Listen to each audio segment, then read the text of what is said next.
स्वामी काज गुरु भक्ती पितृवचन सेवापती. तुमच्या वाट्याला आलेलं काम फक्त प्रामाणिकपणे करत चला. आपल्या वाट्याला आलेलं काम एवढं प्रामाणिकपणे करायचं मायबाप की ते कर्म त्याच्यासाठी देव बनलं पाहिजे, देवच झालं पाहिजे. त्या व्यक्तीला त्याच्या आयुष्यामध्ये वेगळी देवाची भक्ती करायची गरजच उरत नाही. एवढं प्रामाणिकपणे काम असलं पाहिजे, ज्याचं त्याचं काम असेल पण एवढं प्रामाणिकपणे खूप काम असलं पाहिजे. मला वारंवार असं वाटतंय गड्या महाराज, कदाचित मी क्षमा मागून सांगते, कीर्तनकाराने पाकिट फाडून पाहू नये. पण पुढे ऐका, कीर्तनकाराने पाकिट फाडून पाहू नये. सकळ जीवाचा करीतो सांभाळ तुझं मोकली लायसे नाही. पण या पुढचं वाक्य ऐका, लोकांनी ती वेळ त्यांच्यावरती येऊ देऊ नये. एक लक्षात घ्या, 2 वर्षांमध्ये आम्ही असे फोन रेंज मध्ये ठेवायचो.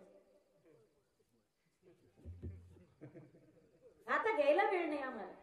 कदरलो होतो आम्ही, कदरून उचलीत नव्हतो आम्ही फोन, पण 2 वर्ष रेंज मध्ये आणून ठेवायचो. मोबाईल वाजणं दूर येतो, कणत पण नव्हता. बऱ्याच जणांचा आक्षेप आहे, कीर्तनकार एवढे तेवढे, ते किती जास्त घेत असतील तो भाग वेगळा सोडून द्या. आपण संप्रदायाचे पाईक आहोत. संप्रदायाचे संस्कार फक्त आपल्या घराण्यातून आहेत गड्या, बस. जो खरा हाडाचा वारकरी ना, जो खरा खानदानी वारकरी, तो समाजाला कधी लुटू शकत नाही मायबाप. पण आम्हाला सुद्धा प्रपंच आहे. तुमच्या शेजारचे महाराज आहेत, सुनील महाराज पाचपोली, उत्तम कीर्तनकार आहेत. दोन्ही किडण्या गेल्या. सांगा, या 5 वर्षामध्ये मला वाटतं 2-3 वर्ष झाली महाराज घरात पडले. किती जणांनी त्यांना जाऊन विचारलं, महाराज आपल्याला संसार नाही, आपल्याला घरदार नाही. हा जो परमार्थ आहे तरुण्यातला, हे कीर्तन वगैरे तारुण्यात चालू राहणार. नंतर मग महाराज एकदा थकले की मग काय लोक आपल्याला पेन्शन आणून देणार आहेत का? लोक फक्त कुठेतरी लोकांना पोकळी पाहिजे, मग यांचे पाहा. बातम्यावर बातम्या, पोस्टवर पोस्ट. थोडा कधीतरी विचार करा, एक माणूस म्हणून आम्ही, संसार आहे, आम्हालाही लेकरं बाळ आहे. प्रपंच चालावा ही प्रत्येकाची जशी योजना आहे तशी आमची सुद्धा आहे मायबाप. थोडा विचार करा. जर एवढा विचार करू लागलो तर आम्हाला गाडीचे टायर सुद्धा विकावं लागतील. प्रत्येकाचं कर्म आहे, ज्याने त्याने आपलं प्रामाणिकपणे कर्म करावं. आणि तुम्ही सुद्धा जीवनात सासवायचंय जोडून याद ना. मग नाही जमलं तर उदास विचारे खरी. ज्याचं त्याचं कर्म ठरलेले कर्म प्रामाणिकपणे असावं मायबाप. पहिली सेवा जीवनात सांगितली स्वामी काज. जर मारुतीरायाच्या जीवनात विचार केला ना मायबाप, स्वामी काज भक्ती मारुतीरायाची सारखी दुसरी कोणाचीच नाही गडे. अत्यंत सोपं उदाहरण सांगते, स्वामी काज कशाला म्हणतात. आपल्या वाट्याला आलेलं कर्म किती प्रामाणिक असावं. आज सगळे बेईमान आहेत मायबाप. इकडचा पुढारी तिकडे जातो, तिकडचा पुढारी इकडे येतो, इकडचा गायक तिकडे जातो, तिकडचा गायक इकडे येतो. मी विरुद्ध देशातलं सांगते. इकडचा हिरो तिकडे जातो, तिकडचा हिरो इकडे येतो, एकमेकांच्या हातात हात देतात, गळ्यात गळे घालतात. विचार करा, जो कधीच शत्रूच्या हातात हात देत नाही. आमच्या भारत पाकिस्तानच्या सीमेवरती फक्त 5 जवान, फक्त 5च जवान जर बेईमान झाले तर तुम्ही आम्ही इथे एवढे सुरक्षितपणे राहू शकतो? नाही मायबाप. आमच्या भारताचा जवान तिथे शहीद होते म्हणून तुम्ही आम्ही सुरक्षित आहे. काय वय असतं त्या जवानाचं? 20-22 वर्षाचा तरुण असतो तो. ज्यावेळी आमचा मित्र, आमचा मुलगा, आमचा भाऊ मिलिटरीमध्ये भरती केला जातो ना, त्याची 1 इंच उंची आणि छाती जर कमी असेल तर त्याला परत पाठवले जाते. सिलेक्शन होत नाही त्याचं. पण परत येताना जर अर्धच धड घरी परत येत असेल, कोणाचा हातच नाही, कोणाचा पायच नाही, जर त्याचा अर्धच धड घरी परत येत असेल तर जन्मदात्या माय बापाने ते कसं स्वीकारावं? का स्वीकारावं? ज्यावेळी या देशाचा जवान हातात शस्त्र घेऊन सीमेवर उभा असतो मायबाप, अरे उन्हात आण्याचा, पाऊस गाऱ्याचा विचार करत नाही. मायनस टेम्परेचर मध्ये आपल्यासाठी उभा राहतो. एवढ्या कडाक्याच्या उन्हाळ्यात सुद्धा आपल्यासाठी उभा राहतो. त्यावेळी घरातल्या 70 वर्षाच्या किडनी गेलेल्या म्हाताऱ्या बापाचाही विचार करत नाही.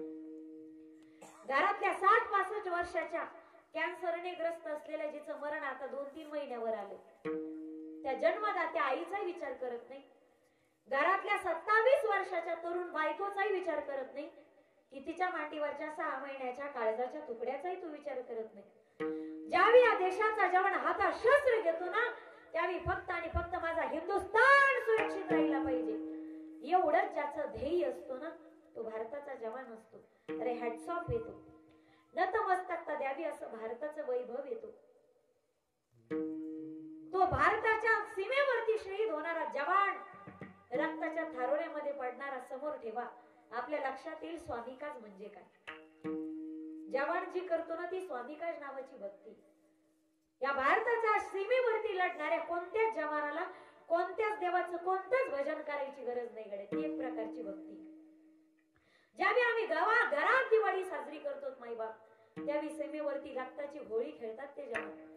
ते रक्ताची होळी खेळणारे जवान आठवा. आपल्या लक्षात येईल स्वामिकाज म्हणजे काय. जब देश में थी दिवाली, ओ खेल रहे थे होली,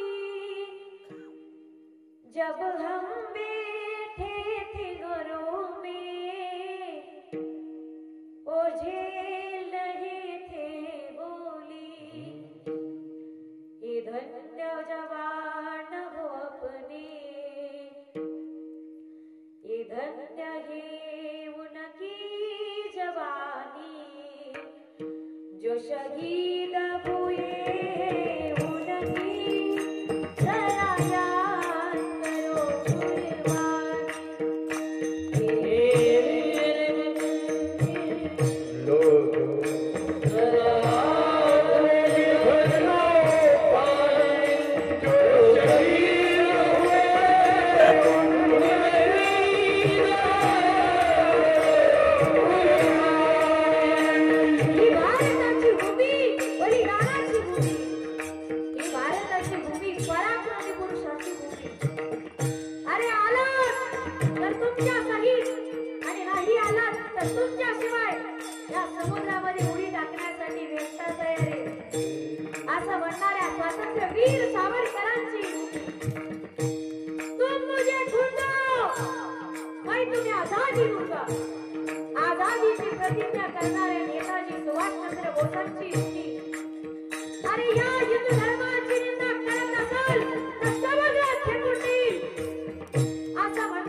त्या रक्ताचा एका धर्माची शपथ आहे राजा.